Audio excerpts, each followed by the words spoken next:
अस्सलाम वालेकुम। आज मैं आपके साथ शेयर करूंगी कच्चे कीमे के चटकारा टिकियाँ की रेसिपी, जो एकदम चटाकेदार चटपटी सी बनकर तैयार होती हैं। और टेस्ट में तो इसका कहना ही क्या, सभी को बहुत पसंद आने वाली रेसिपी है। तो एक बार ट्राई ज़रूर कीजिएगा, और रेसिपी पसंद आए तो प्लीज़ वीडियो को लाइक, चैनल को सब्सक्राइब और अपने फैमिली और फ्रेंड्स में ज़रूर शेयर कर दीजिएगा। तो चलिए देख लेते हैं हमने डिलीशियस से कबाबों को कैसे बनाया। चटकारा कबाब बनाने के लिए हमने यहाँ पर 500 ग्राम कीमा ले लिया है। कीमे को हमने अच्छे से वॉश कर लिया है, और देखिए इसको चन्नी में डालकर रख दिया था, अच्छे से निचोड़ दिया है, इसमें पानी नहीं रहना चाहिए। और कीमे को हल्का सा चिकना लेंगे ना तो बहुत अच्छे कबाब बनेंगे। कीमा एकदम बारीक करवा लिया है हमने। और अब यहाँ पर लेनी है हमें, देखिए चना दाल। तो यहाँ पर मैंने 200 ग्राम चना दाल ली है, और इसको हमने पोंछ लिया है एक कपड़े से, क्योंकि हमें इसको रोस्ट करना है। अब देखिए यहाँ पर लिए हमने कुछ मसाले साबुत। तो यहाँ पर 2-3 सूखी साबुत लाल मिर्च लिए हैं। यहाँ पर मैंने गोल वाली ली हैं। अगर आपके पास ये नहीं है तो लंबी वाली सूखी साबुत लाल मिर्च ले सकते हैं। आधा छोटा चम्मच ज़ीरा, 1 इंच का दालचीनी का टुकड़ा, 4 हरी इलायची, आधा 1 छोटा चम्मच काली मिर्च साबुत, 1 बड़ी इलायची, 1 फूल जावित्री का, और 5 ले लेनी है लौंग, 1 पिपली। देखिए इस तरह की होती है, नहीं है तो स्किप भी कर सकते हैं।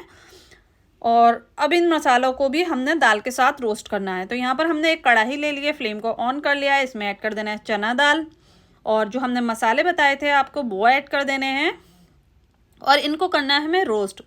तो यहाँ पर फ्लेम को लो टू मीडियम कर लें, और अच्छे से इसको रोस्ट होने दें। देखिए दाल का कलर चेंज हो गया है, इस तरह से हो जाना चाहिए। हमने यहाँ पर फ्लेम को बंद कर दिया है, और इसको ठंडा होने के लिए रख देंगे। उसके बाद इसको हमने पीसना है। तो देखिए दाल हमारी यहाँ पर ठंडी हो चुकी है। अब मिक्सी जार ले लेना है, और इस दालों को हमने इसमें ऐड कर देना है। और अब इसका हमने एक फ़ाइन पाउडर बनाकर तैयार करना है। जैसे कि हम बेसन पिसा हुआ ऐड करते हैं, या फिर चना भुना पीस कर ऐड करते हैं, वैसे ही ये देखिए इस तरह से एकदम बारीक हो गया है। तो अब यहाँ पर टिक्कियों के लिए हम प्याज और हरी मिर्च को चॉप कर लेंगे। चॉप करने के लिए यहाँ पर मैं यूज़ कर रही हूँ एगारो ब्रांड का हैंड ब्लेंडर एंड चॉपर। इससे आप ब्लेंडिंग भी कर सकते हैं, चॉपिंग भी कर सकते हैं। तो देखिए हमने इसका जो लिड है उसको हटा देना है, और इसमें ऐड कर देना है हमने 2 मीडियम साइज़ के प्याज, 3 हरी मिर्च, जिसको हमने कट कर कर हल्का सा ऐड करेंगे। तो ये देखिए हल्का सा कट कर लिया है, इनको ऐड कर देना है। और अब इसका हमने लिड लगा देना है, और इसका जो अटैचमेंट है वो लगा देना है। और ये इलेक्ट्रिक चॉपर है, तो देखिए बस पुश करते ही हल्का सा कुछ ही सेकंडों में ये आपके प्याज और हरी मिर्च चॉप हो जाएंगे। आप कुछ भी इसमें चॉप कर रहे हैं बहुत ही इजीली कुछ ही सेकंडों में चॉप हो जाएंगे। अगर आप इस चॉपर विद हैंड ब्लेंडर को बाय करना चाहते हैं या ख़रीदना चाहते हैं, लिंक आपको डिस्क्रिप्शन बॉक्स में मिल जाएगा, आप चेक कर सकते हैं। तो प्याज हमारे बारीक चॉप हो चुके थे। अब एक बड़ा तसला ले लेना है, इसमें कीमा ऐड कर देना है। कीमे में देखिए बिल्कुल भी पानी नहीं है। और आगे इसी ब्लेंडर में मैं आपको रायता बनाना भी बताऊंगी, बहुत ही टेस्टी, हरी मिर्च और लहसुन का। तो देखिए इसमें प्याज ऐड कर देना है, जो हमने प्याज हरी मिर्च चॉप कर कर रखे हुए थे। 2 ब्रेड ले लिए हैं, हल्का सा गीला कर लिया था, इनको निचोड़ दिया है, इसमें पानी नहीं है बिल्कुल भी। तो ये ब्रेड ऐड कर देना है, इससे बहुत ही अच्छा टेक्सचर आएगा कबाबों में, टेस्ट भी बढ़ जाएगा, क्वांटिटी भी बढ़ जाती है। अगर आप चाहें तो ब्रेडों को स्किप कर सकते हैं। और इसके बाद इसमें ऐड कर देना है हमने 2 छोटे चम्मच यानी 2 टीस्पून नमक। नमक आप टेस्ट के अकॉर्डिंग ही ऐड कीजिएगा, जितना भी आप खाना पसंद करते हो टेस्ट कर लीजिएगा। और अब 1 छोटे चम्मच यहाँ पर 1 टीस्पून धनिया पाउडर ऐड कर दिया है, आधा टीस्पून यानी आधा छोटा चम्मच लाल मिर्च पाउडर, और 1 बड़ा चम्मच यानी 1 टेबल स्पून अदरक लहसुन का पेस्ट, और 2 मुट्ठी यहाँ पर हरे धनिया ले लिया है, जिसको हमने कट कर लिया इस तरह से, ये ऐड कर देंगे। और 1 नींबू ले लिया हमने, यानी 1 लेमन जूस ऐड कर देना है। बड़े साइज़ का लिया था मैंने, पूरा इसमें ऐड कर दिया। तो अब अच्छे से सभी चीज़ों को हमने मिक्सिंग करनी है। 5 मिनट अच्छे से मिक्स कर लीजिएगा।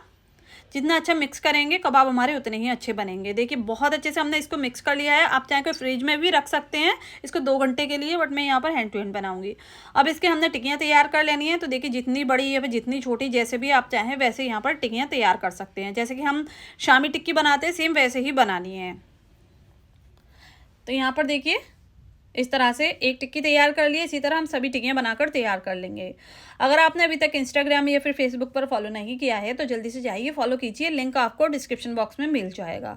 अब यहाँ तैयार करेंगे हम रायता। टिक्कियाँ हमारी तैयार हो चुकी हैं, तो इसको साइड कर देंगे। रायता बनाने के लिए मैं यहाँ पर हैंड ब्लेंडर का इसका जार लूँगी एगारो का, और देखिए इसमें ऐड कर देने हैं 3 हरी मिर्च, 6 से 7 लहसुन की कलियाँ, 1 कप दही।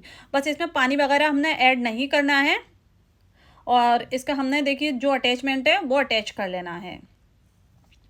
तो आप इसको बाय कर लीजिए, आपका रोज़ का काम बहुत ईज़ी हो जाएगा और एक ही मशीन से आप बहुत सारी चीज़ें इसमें ब्लेंडिंग कर सकते हैं, रायता बना सकते हैं, चटनी बना सकते हैं और चॉपिंग कर सकते हैं।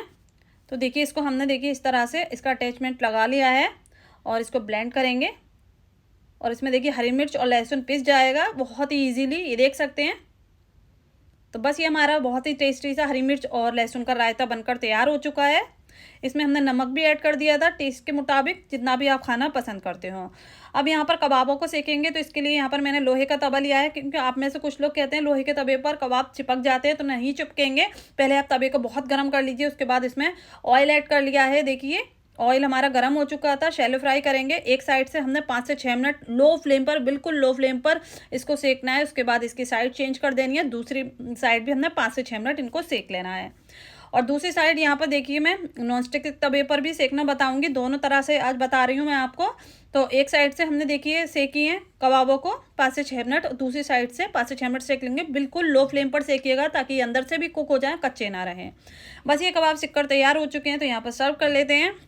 तो बस कुछ सैलेड के साथ और जो हमने हरी मिर्च और लहसुन का रायता बताया था उसके साथ, और ये कच्ची कैरी की चटनी है, कच्चे आंबे की चटनी। इसकी रेसिपी मेरे चैनल पर अपलोड है, आप चेक कर सकते हैं। या फिर हरी चटनी के साथ, लाल चटनी के साथ, उसकी सभी चटनियों की रेसिपी, रायते की रेसिपी मेरे चैनल पर अपलोड है, आप चेक कर सकते हैं। तो यहाँ पर देखिए इस चटनी के साथ, रायते के साथ बहुत ही टेस्टी ये बनकर तैयार हो चुकी हैं। आप इसको रुमाली रोटी के साथ भी सर्व कर सकते हैं, जिसकी रेसिपी मेरे चैनल पर अपलोड है, आप चेक कर सकते हैं। तो उम्मीद करती हूँ आज की मेरी ये रेसिपी आपको पसंद आई होगी। रेसिपी पसंद आई हो प्लीज़ चैनल को सब्सक्राइब करें, वीडियो को लाइक करें। इंशाल्लाह नई रेसिपी के साथ फिर हाजिर होंगी। अपना बहुत सारा ख्याल रखें, तब तक के लिए अल्लाह हाफिज़।